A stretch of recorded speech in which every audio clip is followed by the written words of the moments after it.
नमस्कार दोस्तों, मेरा नाम है गौतम सोनवने। मैं आपके लिए फिर भगवान गौतम बुद्ध की कहानी लेके आया हूँ। सब्सक्राइब करो, कमेंट्स करो। चलो तो जल्दी से कहानी शुरू करे। आइए। भगवान गौतम बुद्ध अपने शिष्यों को किसी न किसी माध्यम से शिक्षा देते रहते थे। एक बार महात्मा बुद्ध जब अपने शिष्यों को शिक्षा दे रहे थे तो उन्होंने हाथ में एक रस्सी पकड़कर उसमें बहुत सी गांठें दी। उसके पश्चात महात्मा बुद्ध ने वहां पर उपस्थित शिष्यों से प्रश्न पूछा, क्या ये रस्सी वैसी ही है जैसी गांठें लगाने से पहले थी? एक शिष्य ने महात्मा बुद्ध के प्रश्न का उत्तर दिया। वह कहने लगा कि गुरुजी, एक दृष्टिकोण से देखें तो ये रस्सी वैसी ही है जैसी पहले थी, लेकिन अगर दूसरे दृष्टिकोण से देखें तो रस्सी में 3 गांठें पड़ चुकी है, इसलिए देखने में इसका स्वरूप कुछ बदल चुका है। लेकिन एक सत्य ये भी है कि बाहर से देखने पर चाहे इसका स्वरूप बदल चुका है, लेकिन भीतर से इसके बुनियादी रूप से यह पहले के जैसी ही है। शिष्य का उत्तर सुनकर महात्मा बुद्ध संतुष्ट हो गए। उसके पश्चात महात्मा बुद्ध ने कहा, मैं रस्सी की इन गांठों को खोल देता हूँ। महात्मा बुद्ध रस्सी के दोनों सिरों को पूरी ताकत से खींचने लगे।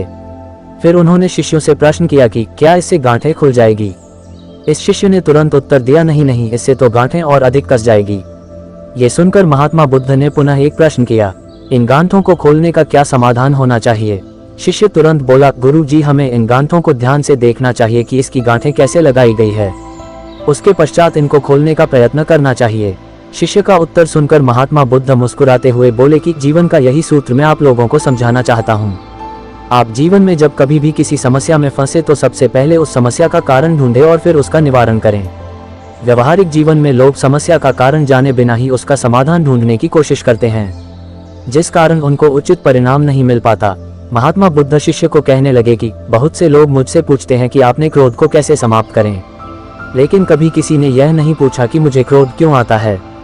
ऐसे ही लोग मुझसे पूछते हैं कि अहंकार को कैसे समाप्त करूं, लेकिन कोई यह जानने की कोशिश नहीं करता कि आखिर अहंकार का बीज उनके अंदर कैसे उत्पन्न हुआ।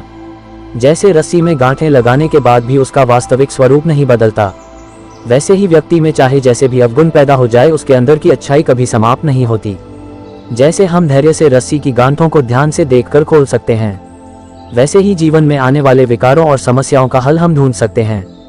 अगर जीवन में किसी भी तरह की कोई समस्या उत्पन्न हुए हैं तो उसके कारण को ध्यान से समझने पर उसका निवारण भी स्वतः मिलने लगते हैं। चलो दोस्तों, तो भगवान गौतम बुद्ध की कहानी कैसे लगी कमेंट्स करके बताना। मेरे चैनल पर नए हो तो